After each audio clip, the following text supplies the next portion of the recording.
Hi everyone, Comic Reviewer here. This time reviewing on, once again, Action Comics number 252. Now, I'm only going to review the Supergirl story.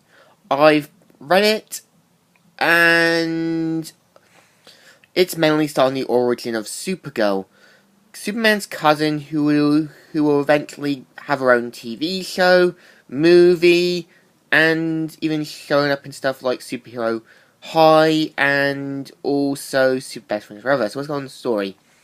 It starts off how we see Superman saying, "Great guns! I seem to see a youngster flying dressed in a super costume. It's, must be an illusion. Look again, Superman. It's me, Supergirl. And I'm real." So we see Superman at the Daily Planet, looking on and using his telescopic vision to see a rocket flying down. And he's like, "Luckily, nobody else is in the office at the moment. But have I time to reach the rocket? It'll smash in seconds." And so he flies on and opens the capsule to see Supergirl saying, "Don't worry, Superman, I'm alive, without a scratch. Great Scott, a young girl unharmed. But that means you're invincible like me." And she points out that she's from the planet Krypton, but Superman says that's impossible, that she'd have to be born at the same... she wasn't born at the same time. Now, when you think about it, shouldn't Superman probably think of the possibilities of, I don't know, like back in the post-crisis, where he probably, got in deep space frozen or being in the Phantom Zone and stuff. So, she points out that a large chunk of the planet still survived, which makes no sense. And you see Zor-El saying, "Unfortunately, a large bubble of air came along with the chunk. Also, Fur Machine is still working. We can stay alive indefinitely." And so they see that some of the radiation, like kryptonite, had came. So for some reason, Zor-El had a big chunk of lead lying around. And later on, Zor-El got married, had a kid, and a whole meteor rock happened where it punctured the kind of dome city and stuff. And you see Zor-El working on a ship without probably trying to... But why didn't he do this sooner? My guess is that he just didn't think there'll be other planets yet. So Kara's mother says, "But which world? I'll use the super telescope to find civilization worlds where Kara can grow up safely." When you look at it, Krypton really had some strange technology. And so they see Superman doing stuff like lifting weights and stuff.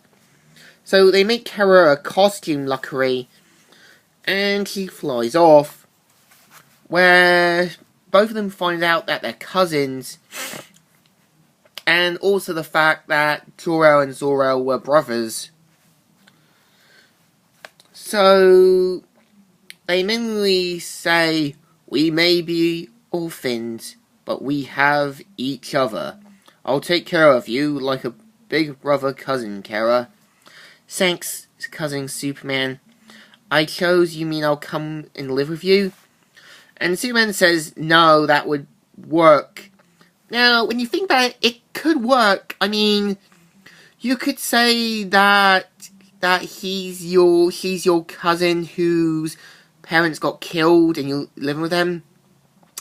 My guess is that Superman is just worried about her being a reminder of something he's not, but it comes off as being a dick.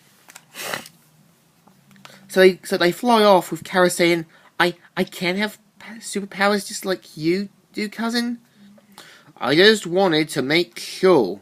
In my youth, in Smallville, I was honored as a superhero. You too can gain fame as Supergirl, the Girl of Steel. They stop off at the Midville orphanage, and where Superman flies off. Now, yeah, since I'm reading from a redo cover, it doesn't have the painting errors with the legs, or the one that made her look like a Girl Scout. So he kind of gives Kara this kind of wig and costume, and so Superman lies saying that the poor girl, sir, lost her parents in a big disaster that wiped out her whole community.